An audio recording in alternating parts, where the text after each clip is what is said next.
Medsos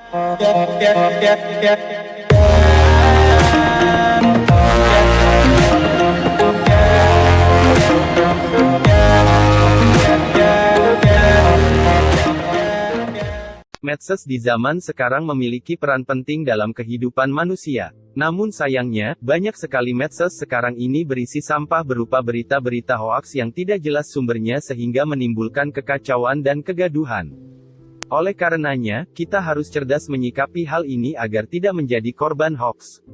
Islam mengajarkan kepada kita agar selektif dalam menyikapi berita, sebab tidak semua berita yang diterima mesti benar adanya sesuai dengan fakta, lebih-lebih pada zaman sekarang di mana kejujuran sangat mahal harganya. Ibnu Ba'adis mengatakan, tidak semua yang kita dengar dan kita lihat harus diyakini oleh hati-hati kita, namun hendaknya kita mengeceknya dan memikirkannya secara matang. Jika memang terbukti dengan bukti nyata maka kita mempercayainya, namun jika tidak maka kita meninggalkannya. Ushul Hidayah halaman 97. Dalam Al-Quran, Allah Subhanahu wa Ta'ala memberikan sebuah prinsip dasar dalam menyikapi sebuah isu yang beredar dalam firman-Nya, "Hai orang-orang yang beriman, jika datang kepadamu orang fasik membawa suatu berita, maka periksalah dengan teliti." Quran Surah Al-Hujurat 49:6. Asy Syaikh Muhammad Ibn Abdul Wahab berkata, "Ketahuilah dan renungkanlah ayat ini baik-baik." Ad-Durar Saniyah 1/35. Di dalam ayat ini terdapat pelajaran berharga bagi setiap mukmin yang perhatian terhadap agama dalam berinteraksi dengan saudaranya seiman, hendaknya selektif terhadap hembusan isu yang bertujuan untuk meretakkan barisan, memperuncing api permusuhan, dan memperlebar sayap perpecahan. Lebih-lebih lagi jika hal itu menyangkut kehormatan negara, pemerintah, atau ulama maka sikap selektif harus lebih ditingkatkan. Alangkah bagusnya apa yang dikatakan oleh Al-Hafiz Ibnu Hajar, diharuskan bagi seorang yang ingin menilai suatu ucapan, perbuatan, atau golongan untuk berhati-hati dalam menukil dan tidak memastikan kecuali benar-benar terbukti. Tidak boleh mencukupkan diri hanya pada isu yang beredar, apalagi jika hal itu menjurus kepada celaan kepada seorang ulama. Zail Tibril Masbuk Halam 4 karya As-Sakhawi. Di sisi lain, kita akan membahas tentang berita palsu soal virus corona. Badan Nasional Penanggulangan Bencana atau BNPB mengimbau warga untuk bijak dalam mengakses informasi terkait isu wabah COVID-19 Corona melalui media sosial. Sejak tanggal 23 Januari tahun 2020 lalu terdapat 138 berita hoaks terkait dengan corona yang tersebar di media sosial. Kementerian Komunikasi dan Informatika, Kominfo, membagikan daftar berita hoaks yang dirangkum hingga Sabtu, tanggal 29 Februari tahun 2020.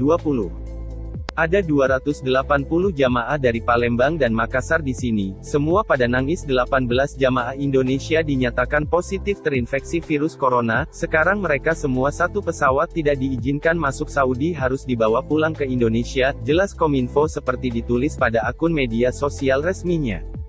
Dikutip dari laporan yang membuat berita media sosial itu, Direktorat Jenderal Pencegahan dan Pengendalian Penyakit Kementerian Kesehatan Dr. Ahmad Yuryanto mengatakan bahwa informasi tersebut tidak benar. Berita hoaks lebih berbahaya daripada penyebaran wabah virus yang sebenarnya. Melalui media sosial, pihak-pihak yang tidak bertanggung jawab menyebarkan ketakutan dan kekhawatiran secara luas kepada publik. Panglima TNI Marsikal Hadi Cahyanto menilai ancaman di tengah mewabahnya virus corona atau COVID-19 tidak hanya virus itu sendiri.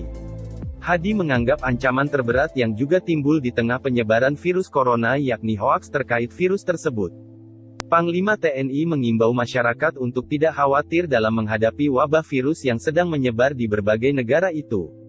Meski penyebaran COVID-19 cepat, dia memastikan semuanya dapat diantisipasi. Tidak perlu takut untuk menghadapi COVID-19 ini, tapi kita harus mengikuti koridor yang sudah ditentukan oleh WHO melalui pemerintah. Ancaman yang terberat dari COVID-19 ini adalah hoaks, stigma, berita-berita yang tidak jelas inilah yang harus kita luruskan kepada masyarakat Indonesia. Sehubungan hal ini, masyarakat diimbau untuk tidak terpancing dengan berita hoaks dan tidak juga memposting ataupun meneruskan berita hoaks melalui media apapun kepada publik. Rasulullah Shallallahu Alaihi Wasallam bersabda tentang Al-Asyaj Abdul Qais, sesungguhnya pada dirimu ada dua hal yang dicintai Allah, sifat Al-Hilm dan Al-Anah, hadis riwayat Muslim nomor 17. Beliau Shallallahu Alaihi Wasallam juga bersabda, berhati-hati itu dari Allah, tergesa-gesa itu dari setan. Hadis riwayat Al-Baihaqi dalam Sunan Al-Kubra, 20.270, disahihkan Al-Albani dalam Silsilah As-Sahihah nomor 1795.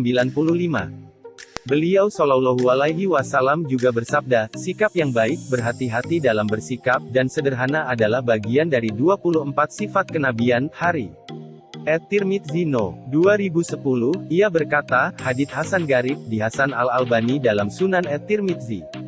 Syekh Muhammad bin Shalih Al-Utsaimin rahimahullah menjelaskan, al-hilm adalah kemampuan seseorang untuk mengendalikan dirinya ketika marah.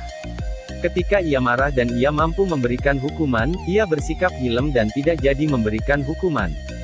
Al-anah adalah berhati-hati dalam bertindak dan tidak tergesa-gesa, serta tidak mengambil kesimpulan dari sekedar yang nampak sekilas saja, lalu serta-merta menghukuminya, padahal yang benar hendaknya ia berhati-hati dan menelitinya.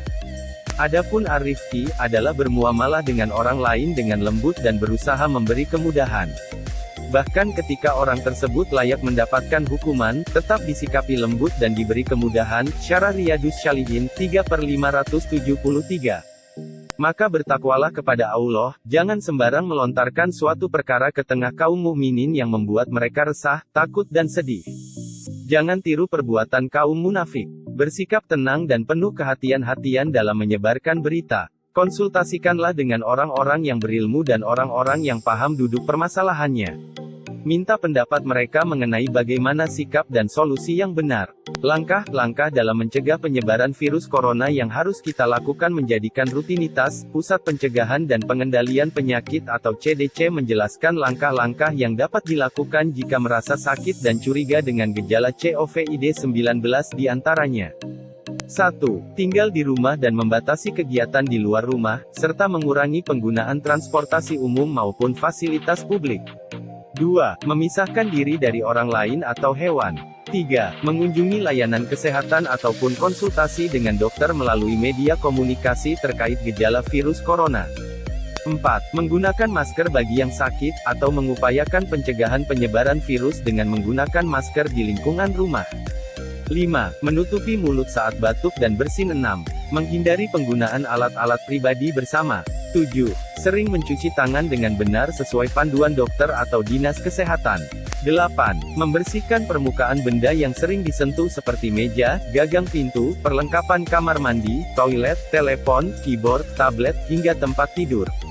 Selain itu, bersihkan pula semua permukaan yang mungkin tersentuh darah, feses, atau cairan tubuh. 9. Memperhatikan gejala yang muncul dan kemudian mencari pertolongan medis sebelum penyakit memburuk. Sebelum mencari layanan tersebut, jangan lupa untuk menghubungi terlebih dahulu dan menceritakan apa yang dialami untuk segera dievaluasi. Gunakan masker sebelum menuju layanan kesehatan.